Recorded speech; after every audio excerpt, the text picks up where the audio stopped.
On peut avoir le sentiment que les légendes ne relèvent pas de la science. Pourtant, j'insiste un peu, ici il sera question de légende, de chimie. D'ailleurs de chimie, de physique, de physico-chimie. Je ne fais pas le détail, mais j'appelle ça chimie parce que c'est ce qui m'intéresse. Voilà. Et on va bien voir que, comme en cuisine, comme dans beaucoup d'activités humaines, il y a des légendes. Alors je fais une très grande différence entre les légendes et les mythes, et ici je parle bien de légendes. Alors pour bien comprendre l'affaire, je reprends rapidement la démarche scientifique, et son objectif d'abord, les sciences de la nature, donc biologie, physique, chimie, etc., explore les mécanismes des phénomènes. Tous les mots sont importants. Le mot phénomène, tout d'abord, ensuite ce mot mécanisme, et ensuite le mot exploration, qui n'est pas... qu'on ne peut pas remplacer, par exemple, par découvre ou identifie. Mais c'est un détail. Maintenant, j'arrive sur cette démarche. Elle a été élaborée à partir du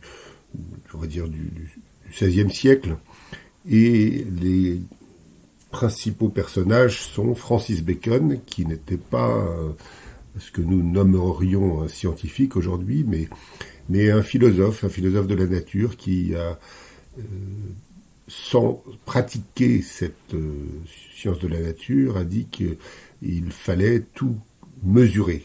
Voilà. Et quand on mesure, on obtient des nombres. On va voir que c'est quelque chose d'important. Galilée a été un tout petit peu après Bacon, mais beaucoup plus clair sur cette démarche scientifique moderne, et il nous recommande de tenir sur deux pieds. Le premier, c'est l'expérience, que l'on préfère à n'importe quel raisonnement. C'est quelque chose d'absolument essentiel à l'époque, et en particulier pour la chimie, puisque la principale différence entre l'alchimie et la chimie, c'est précisément que dans l'alchimie, quand une expérience ne donne pas le résultat escompté, c'est l'expérimentateur qui est en faute, qui est impur, pas assez initié, etc. Mais en chimie, l'expérience a toujours raison. Et ça, cette phrase que nous avons sous les yeux de Galilée, elle est très révolutionnaire, au point même que ça a failli le conduire au bûcher. Alors, certains ont nommé ces sciences de la nature sciences expérimentales, puisqu'il y avait l'expérience en premier.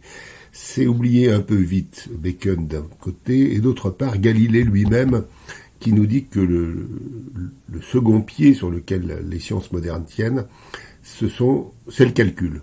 Alors, il dit « le monde est écrit en langage mathématique ». Je fais une différence entre les mathématiques qui sont l'exploration de ce monde mathématique et le calcul qui en est l'utilisation. Voilà. Je termine là-dessus en disant que par le passé, ces sciences de la nature, on les nommait philosophie naturelle ou philosophie de la nature, ce qui était le titre d'un livre d'Isaac Newton, mais aujourd'hui on dit sciences de la nature. Donc pas sciences expérimentales, sciences de la nature, qu'on distingue des sciences de l'humain et de la société. Voilà, alors moi je m'intéresse aux sciences de la nature, et la démarche maintenant représentée rapidement est ici. Première étape, on identifie un phénomène. Dans l'image qui est là, il y en a plusieurs. Par exemple, le ciel est bleu. Pourquoi est-il bleu? Il pourrait être jaune, il pourrait être rouge. Non, il est bleu, c'est un phénomène. Cela peut s'étudier. On voit une montagne. Bon, il n'y a pas des montagnes partout. Alors pourquoi y a-t-il une montagne à cet endroit et pas ailleurs?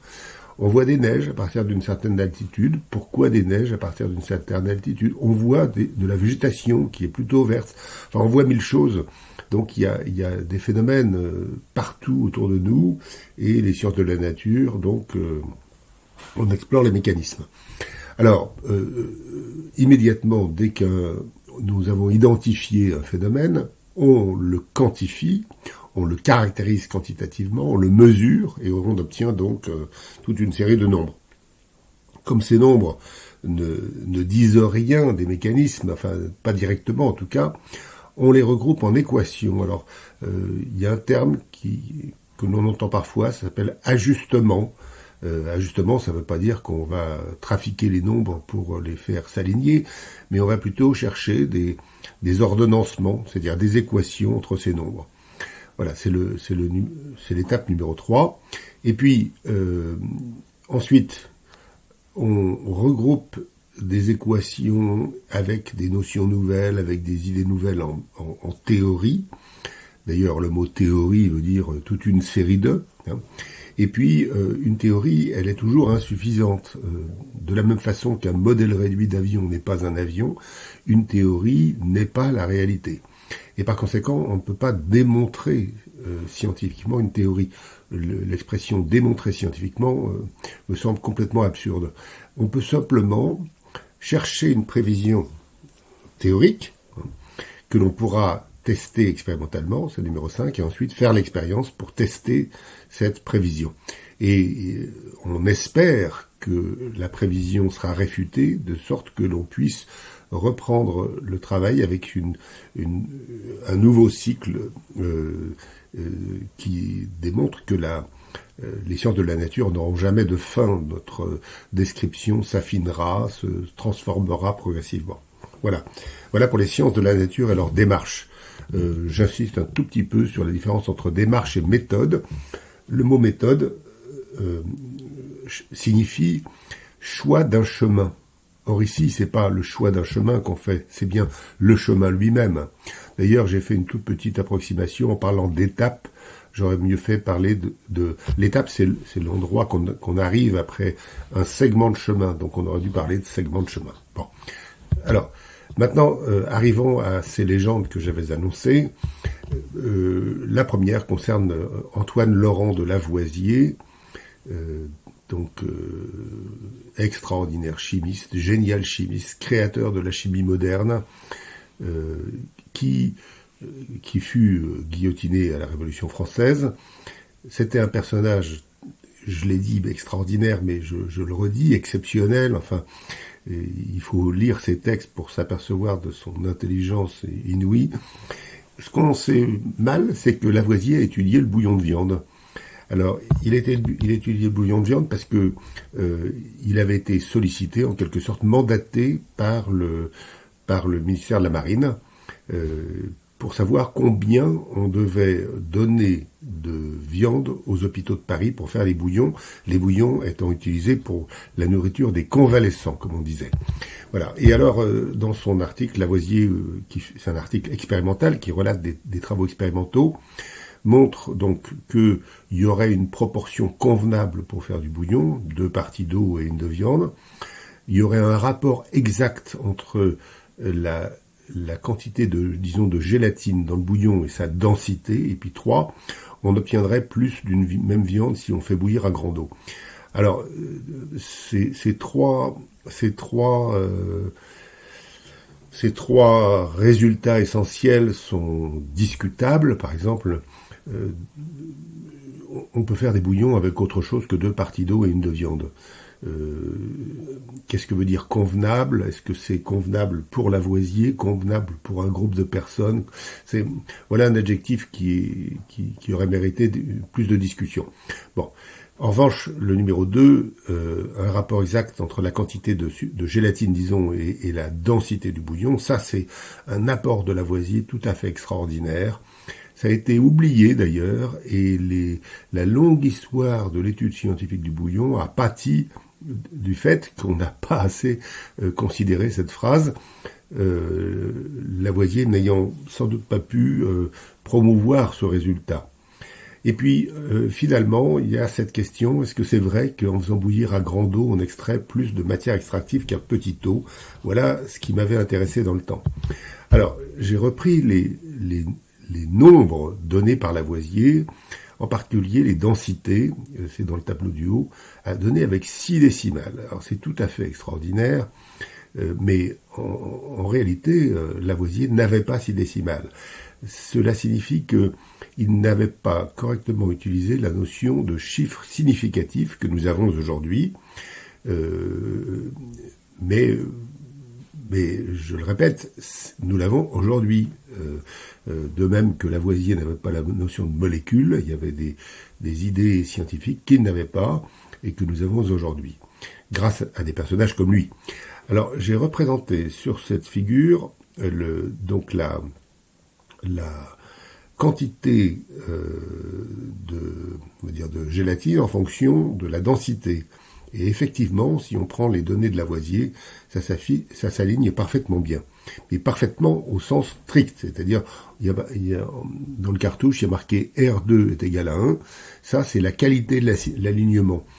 Alors, pendant quelques années, j'ai dit que Lavoisier avait triché, parce que R2 peut pas être égal à 1. C'est pas possible. Expérimentalement, ça n'est pas possible. Mais je pense que je suis un petit esprit, parce que en réalité, s'il avait voulu tricher, il n'aurait justement pas aligné.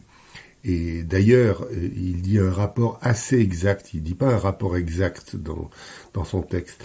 Je crois que l'alignement faisait partie de cette espèce de prévision théorique audacieuse que Lavoisier avait osé faire.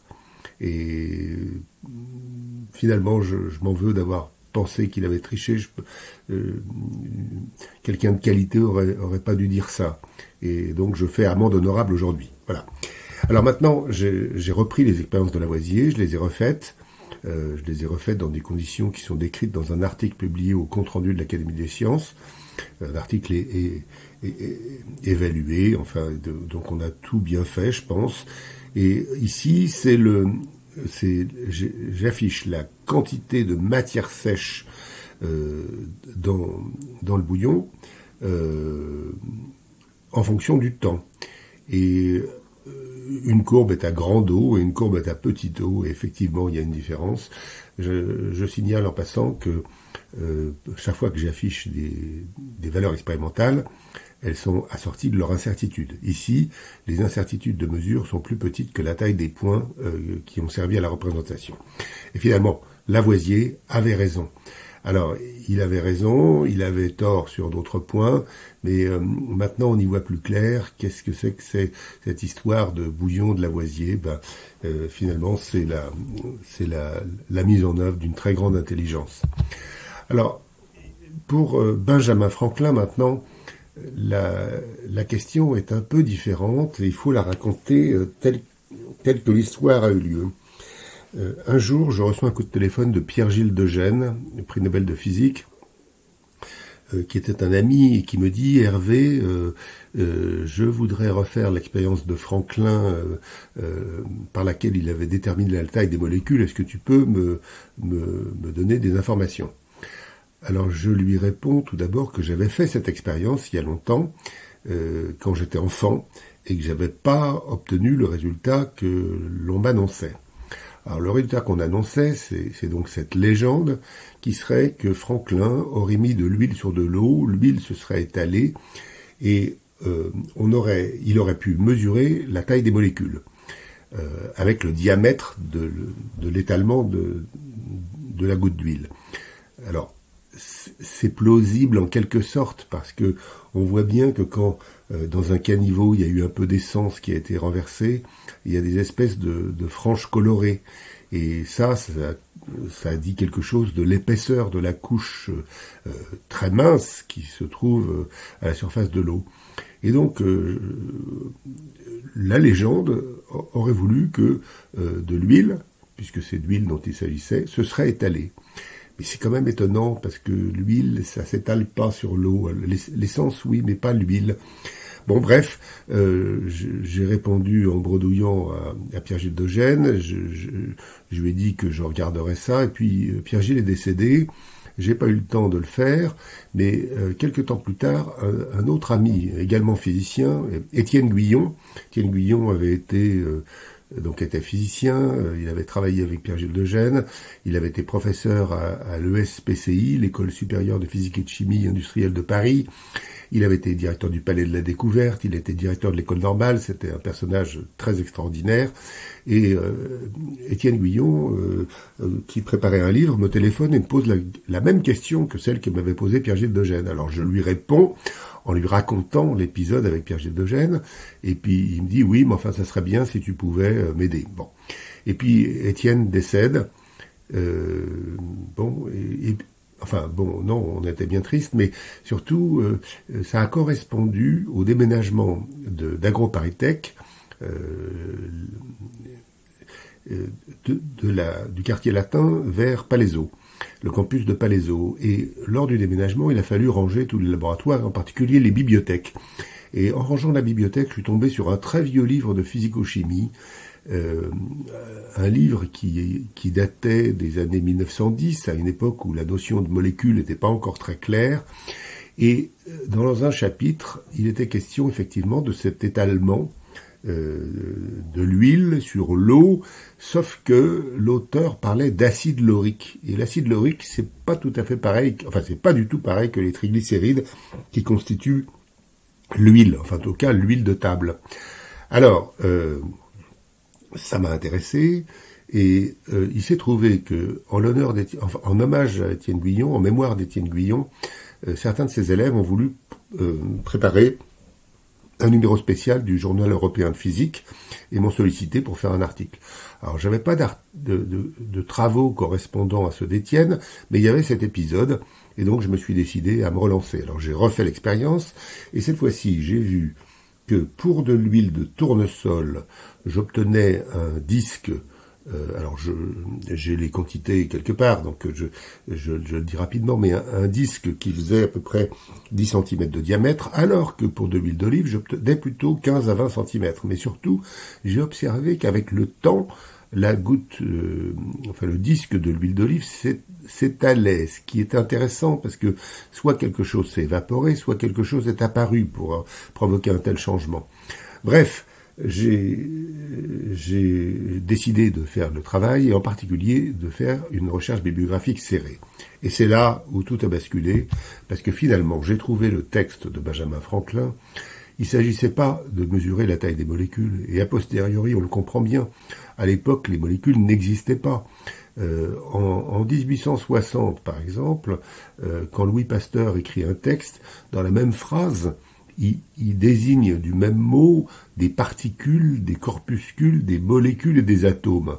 On n'avait pas cette notion de molécules que nous avons aujourd'hui. Et en réalité, c'est pas Benjamin Franklin qui a voulu mesurer la taille de ces objets, puisqu'il n'en avait pas la connaissance, il pouvait pas les imaginer. Voilà. Et Benjamin Franklin, ce qu'il a fait, c'est pas du tout ça. Il avait observé derrière un navire que la mer était plus calme. Et quand il avait interrogé le capitaine, celui-ci lui avait dit « Ah, ben c'est le cuisinier qui a dû jeter l'huile de friture ». Et donc, Benjamin Franklin s'était intéressé à ça, il avait répété l'expérience sur un lac, et il se promenait en Europe avec une espèce de canne dont le pommeau contenait une petite quantité d'huile, et quand il trouvait un étang, ben, il regardait l'étalement de l'huile. Alors, oui, Benjamin Franklin a regardé l'huile qui s'étale à la surface de l'eau. D'abord, c'était pas de l'huile, c'était sans doute plutôt de l'acide laurique, mais en plus, c'était certainement pas pour mesurer la taille des molécules. D'ailleurs, on enseigne dans les cours de physique, on enseigne bien qu'il y a, quand on met une goutte sur un solide, il y a un angle de contact, et si c'était très étalé, c'est pas ça qu'on enseignerait comme ça. Voilà, à droite de cette image, j'ai représenté un triglycéride. Un triglycéride, c'est donc une molécule de triglycéride, c'est donc les molécules qui constituent les huiles de table, et ces molécules donc ont une partie à gauche, un résidu de glycérol et 3 résidus d'acide gras. Et ça s'étale pas. Voilà. Donc voilà pour cette affaire. Alors maintenant, Louis Pasteur. Alors Louis Pasteur, je suis absolument confus parce que Louis Pasteur était un de mes héros. Mais le travail qu'on m'a quasiment obligé de faire il y a quelques années a abattu l'idole.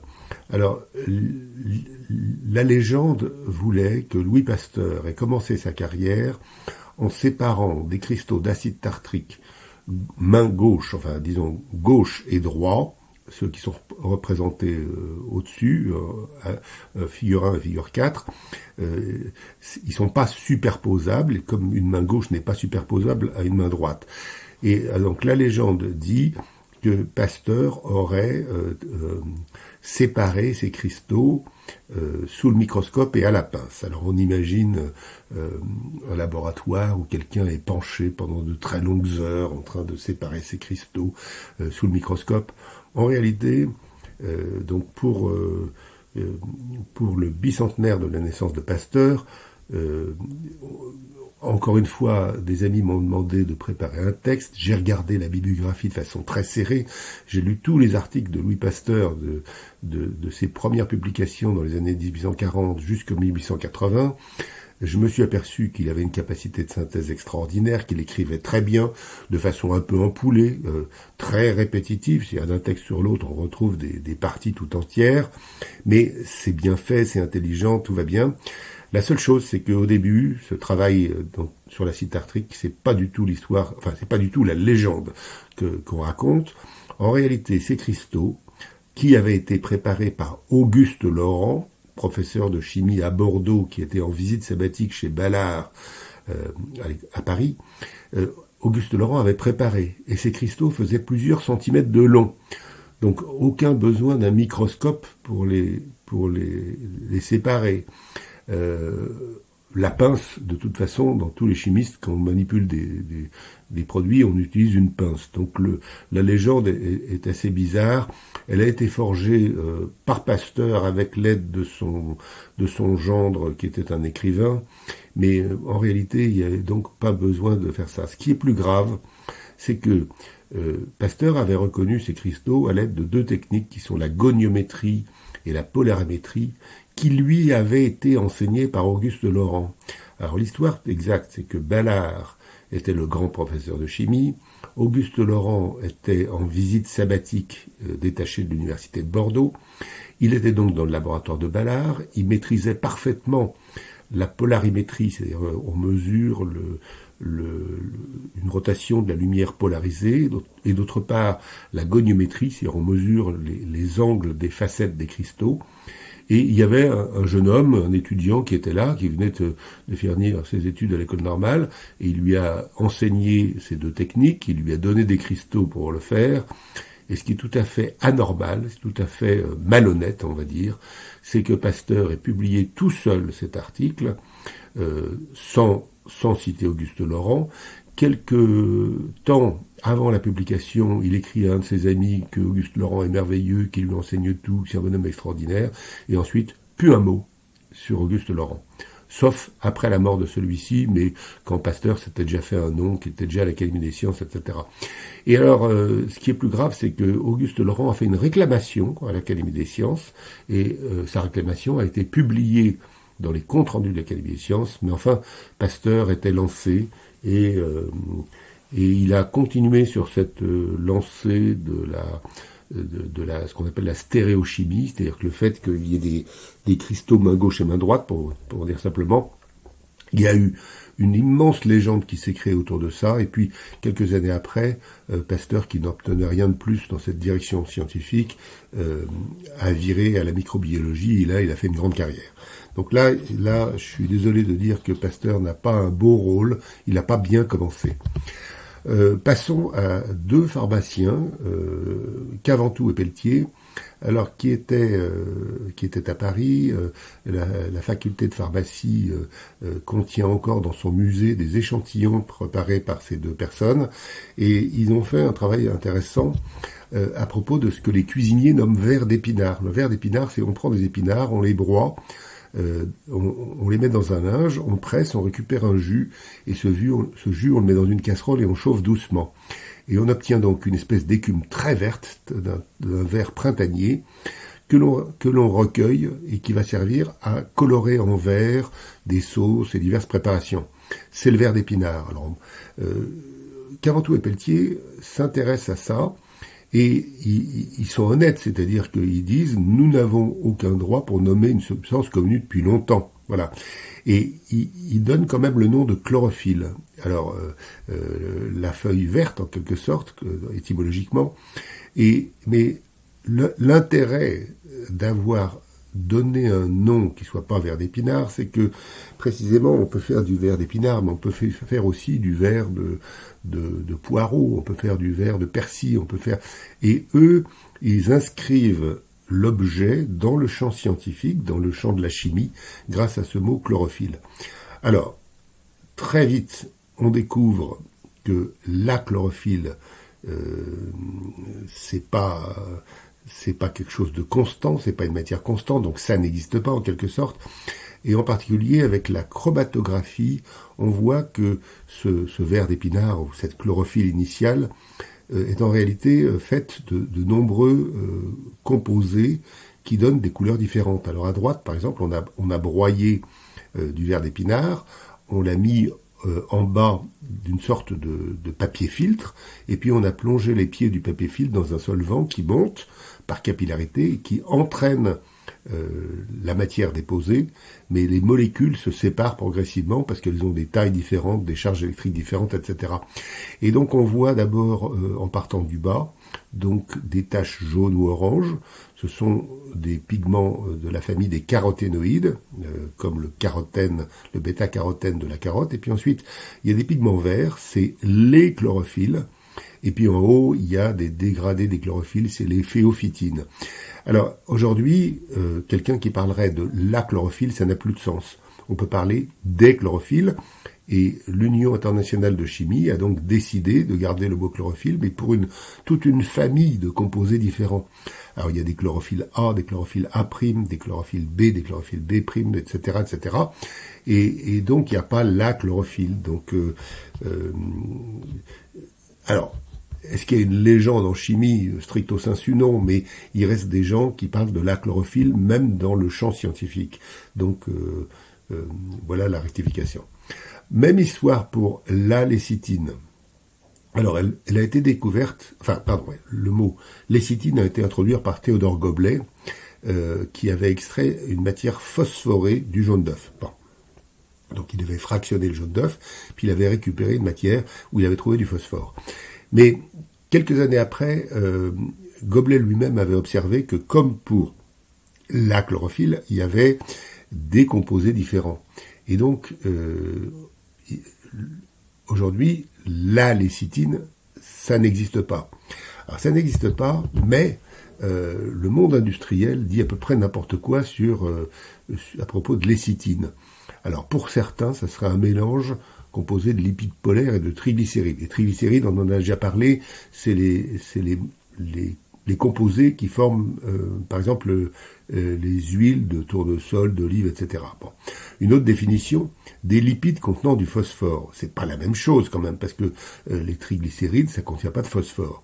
Ou alors, un mélange complexe de glycérophospholipides d'origine végétale, contenant des triglycérides. Enfin, c'est une sorte de... Celle-là, il y a des mots de plus de 3 syllabes et on voit que c'est pas maîtrisé. Ensuite, un groupe de substances lipidiques, oui, mais c'est très vague et ça convient pas parce que avec une définition comme ça, on y mettrait les triglycérides aussi, qui sont pas phosphorés comme on l'a dit. Et puis une dernière définition. Alors tout ça est nul et non avenu et il faut absolument changer les réglementations internationales parce que il existe une définition parfaitement claire des lécithines, donnée par l'Union internationale de chimie. Ce sont des esters choliques des acides phosphatidiques. C'est très clair. Je rentre pas dans les détails, mais simplement je vous montre ici acide phosphatidique, choline, et puis puisque les acides phosphatidiques, il y en a plusieurs, ils se distinguent par des résidus d'acides gras. Eh ben, j'en montre quelques-uns ici. Voilà. Alors, maintenant, la réaction de Maillard. Alors, la réaction de Maillard, je suis confus parce que j'ai introduit cette terminologie dans le grand public en 1992 avec mon livre Les secrets de la casserole. Et puis, j'ai milité pour qu'à Nancy, on ait une rue Maillard, une place Maillard, que sais-je. Bon, j'ai réussi, mais le monde entier de la cuisine parle de la réaction de Maillard. Le monde de la chimie hésite entre la réaction de Maillard et les réactions de Maillard, et en réalité, ces gens disent n'importe quoi. parce que j'ai fini par découvrir, mais très récemment, que ces réactions n'ont pas été découvertes par Maillard, mais par un pharmacien lillois qui s'appelle Lucien Dussart. Alors voilà Louis-Camille Maillard, 1878-1936. Il n'a pas une vie très gaie, il est né à Pont-à-Mousson, il était médecin, il a fait une thèse de médecine où il faisait de la biochimie, donc il a considéré des réactions entre des sucres et des acides aminés, on y reviendra. Et puis il est venu à Paris, il a épousé la fille d'un grand patron membre de l'Académie des sciences, et puis ça s'est très mal passé, il est parti au Maroc, puis il est revenu, et il est mort à Paris. Voilà. Alors, il y a un antagonisme entre les Français et les Anglais à propos de la réaction de Maillard, même quand les Anglais disent des choses fausses à ce propos. Je ne rentre pas dans le détail, mais je signale l'affaire. Alors, pourquoi est-ce qu'il y a cet antagonisme? Parce que Maillard a publié ses travaux sur ces réactions, disons, après 1910. Or, il est exact qu'en 1908, il y a eu des travaux antérieurs. Bon. Simplement, ce qui est faux, c'est que les historiens de la chimie disent qu'en 1908, il y a eu un article de Ling et Malting. Bon. Alors, j'ai cherché cet article, il n'existe pas. En revanche, il existe un texte de Ling, qui était un brasseur, et non pas un chimiste, et qui a publié un article qui s'intitule Malting. Le malting, le maltage qu'on utilise lors de la fabrication de la bière. Et je cite ici le texte de Ling. Pendant la fabrication de la bière, quand la température est comprise entre 120 et 150 degrés, une odeur et une couleur apparaissent. Et Ling, intelligemment, disent des aminoacides réagissent probablement avec des sucres. Bon. Donc ça, c'est antérieur à Maillard, c'est sûr. Donc faudrait-il parler de réaction de Ling? Alors la réponse viendra après ce schéma qui est dans la quasi-totalité des publications qui parlent fautivement de la réaction de Maillard. Je rentre pas sur le détail, mais le vrai découvreur, c'est donc Lucien Dussart, qui a dû faire une réclamation parce que son article n'avait pas été considéré. Et donc c'est bien antérieur, juin 1856. Voilà. Alors, il y a eu beaucoup de scientifiques ou de chimistes qui ont travaillé avant Maillard. Hugo Schiff, qui était un Allemand juif qui a émigré à Palerme et qui était un extraordinaire chimiste, a bien découvert que avec ces sucres et ces acides aminés, on pouvait avoir des condensations, et il a identifié les premières étapes, au point qu'on parle de base de Schiff aujourd'hui. Bon. Et voilà à peu près la formule. Donc il y a un atome de carbone, c'est C, un atome d'azote, et puis il y a ce qu'on appelle des résidus, ça veut dire des parties d'atomes. Voilà pour les bases de Schiff. Donc il y avait déjà beaucoup qui avait été fait, cette réaction elle était connue, elle était étudiée, on avait déjà le début des mécanismes. En 71, donc un élève allemand du grand génie Fischer étudie la réaction du lactose avec l'aniline, qui est le même type de réaction. Et puis, ce qui est intéressant, c'est que à l'époque, la France était très en retard, parce que après 1800, on va dire, 1860, il y a eu un grand congrès mondial de la chimie, et c'est là où des pays ont commencé à considérer l'existence des molécules. La France, non, parce que on restait sur cette idée qu'il fallait les avoir vues pour pouvoir en parler. Et donc la France a pris presque un demi-siècle de retard en refusant cette étude. Ici, je donne la première page d'un article de Van 't Hoff, qui était un chimiste extraordinaire, qui va jusqu'à représenter les atomes dans les molécules. Donc à une époque où les Français n'avaient aucune possibilité de penser ainsi. Voilà. Alors le grand génie dans toute cette affaire, c'est Emil Fischer, qui a fait ses études de chimie à Strasbourg avant de partir dans d'autres villes d'Allemagne. Et Fischer a exploré la réaction entre les sucres et les composés aminés, et il a fait des dizaines et dizaines d'articles. Il a eu des élèves comme Sorokin qui ont continué son travail. Et puis, 1808-1909, Moltke, et on arrive à 1912, Maillard. Alors, voilà la thèse de Maillard. Il ne s'agissait pas de ces réactions en particulier. Simplement, il voulait étudier la glycérine et des sucres. Et pourquoi est-ce qu'il faisait ça? Il le faisait pour explorer les albuminoïdes. Alors, les albuminoïdes, disons que ce sont les protéines, et son objectif était la synthèse des protéines. Alors, je vais rapidement là-dessus. Simplement, je mentionne que dans ses mémoires, Maillard lui-même cite Émile Fischer 91 fois. C'est tout à fait ahurissant. D'habitude, quand on fait un article, on cite quelqu'un, on le cite, une fois, deux fois, trois fois maximum, mais 91 fois, on voit bien que tout était presque là, quoi. Passons. L'histoire a continué avec Mario Amadori, qui a continué sur l'exploration des mécanismes. Kurt Heinz et ses collègues, qui sont souvent oubliés, ont de même exploré les réactions donc de condensation entre des sucres et des acides aminés. Et puis il faut bien dire que le brunissement, c'est pas toujours une réaction entre sucre et acides aminés. Par exemple ici, la caramélisation, c'est pas, il y a du sucre, c'est du saccharose, qui n'est pas un sucre réducteur, et il n'y a pas d'acide aminé. Alors en réalité, il y a beaucoup de réactions qui conduisent à du brunissement. Des pyrolyses, des thermolyses, des déshydratations intramoléculaires, des oxydations, des dégradations de Schrecker, en fait, etc. Et donc, il y a plein de réactions, et ça, moi-même, quand j'ai parlé en 92 de réaction de Maillard, c'était simplement pour dire, attendez, Maillard mérite une rue ou une place à Nancy, mais c'est pas tellement pour dire que le brunissement, c'est ça. Non, il y a des tas de brunissements. Alors, finalement, comment nommer ces réactions? Alors, dans la mesure où il y a des réactions entre des sucres réducteurs et des acides aminés, ce sont des réactions aminocarbonyles. Quand ce sont des réactions avec des protéines, c'est des réactions de glycation. Et donc, les réactions de glycation sont des réactions aminocarbonyles. Et j'arrive maintenant à mon brunissement de la viande. La viande brunie, quand on la fait sauter ou quand on la grille, la question c'est pourquoi.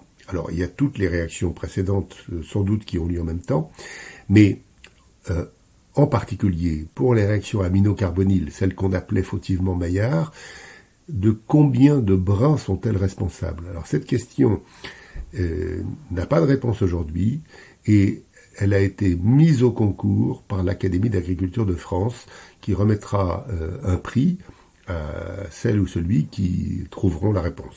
Voilà. Donc je termine ici avec un grand vive la chimie. Cette image représente Hermès, le dieu de la chimie, parlant à Bacchus, le dieu du bien manger. On a vu que pour les légendes de chimie qu'on a considérées ici, il s'agissait toujours de chimie qui avait un rapport avec la cuisine. Mais quand même, j'observe que la chimie, cette science, c'est-à-dire qui se confond pas avec ses applications, cette science qui donc explore les mécanismes des phénomènes, mérite qu'on y passe un peu de temps précisément et qu'on commence toujours par une bibliographie serrée, sans quoi on dit n'importe quoi, on tombe dans la légende et on n'aide pas les suivants. J'insiste encore pour dire que l'objectif des travaux que j'ai montrés, c'était pas de détruire des légendes, d'enlever de la poésie, c'était au contraire de préparer un terrain sur lequel on soit fermement debout pour pouvoir progresser.